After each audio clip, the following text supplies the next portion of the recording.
दाखिल हुआ तो माँ और भाभी बाहर आंगन में वॉशिंग मशीन में कपड़े धो रही थीं। भाभी मुझे देखते हुए बोली, किशन, अच्छा हुआ तुम आ गए। ये कपड़ों की बाल्टी लेकर ऊपर छत पर चलो, मैं ये कपड़े धूप में डाल दूंगी।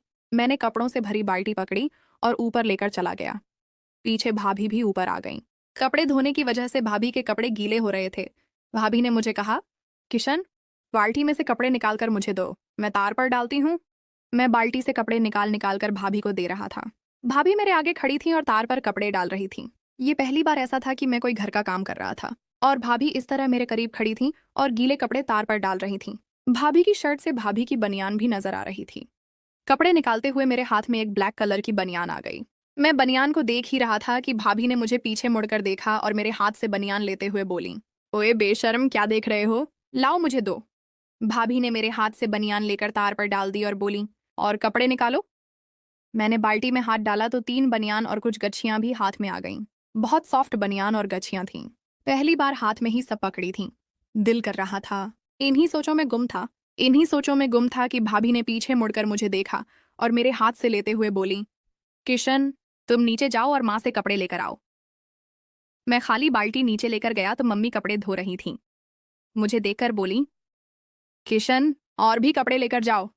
मैं मम्मी के पास खड़ा हो गया। माँ कपड़े धो रही थी। माँ मुझे देखते हुए गुस्से से बोली, किशन। मैंने एकदम घबरा कर कहा, जी माँ जी।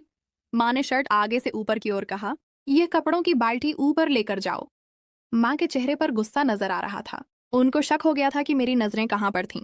मैंने खामोशी से बाल्टी पकड़ी और ऊपर भाभी के पास लेकर चला गया।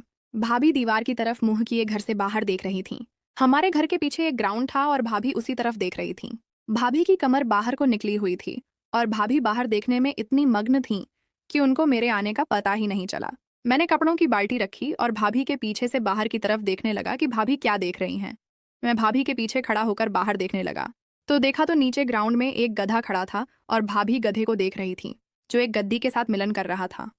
उसको देखकर भाभी भी गर्म हो गईं। यह सीन देखते ही भाभी के मुंह से सी की आवाज निकली। मैं भी यह सीन देखकर गर्म हो गया और डरते डरते थोड़ा और आगे हुआ और पीछे से भाभी को टच कर दिया। नीचे गधा गद्दी आपस में मिलन कर रहे थे और पीछे से मैंने उसको भाभी के साथ पूरा टच किया तो भाभी को एक झटका लगा और पीछे मुड़ते ही मुझे देखते हुए बोली, ओए क्या कर रहे हो, कुछ शर्म है। वह मेरे आगे से हट गई। मेरा वह सलवार में तंबू बनाकर खड़ा था। भाभी उसको देखते हुए बोली, किशन, शर्म करो, ये क्या बदतमीजी है।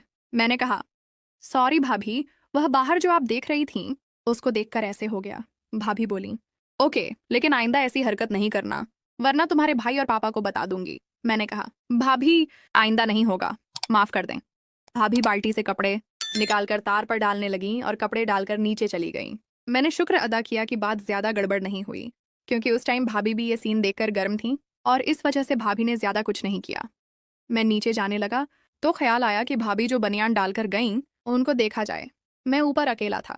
भाभी नीचे चली गई थीं। बनियान कपड़ों के ऊपर ही थी। मैंने ब्लैक कलर की बनियान हाथ में पकड़कर उसको खोलकर देखने लगा कि यह बनियान किसकी हो सकती है। बनियान का साइज बड़ा था। मैं बनियान को उलट पलट कर देख ही रहा था कि भाभी ऊपर आ गईं और मुझे बनियान देखते हुए बोली, किशन, ये क्या कर रहे हो। जैसे ही मैंने अपनी भाभी की आवाज़ सुनी, मैंने अपनी बनियान हैंगर पर डाली और नीचे चला गया।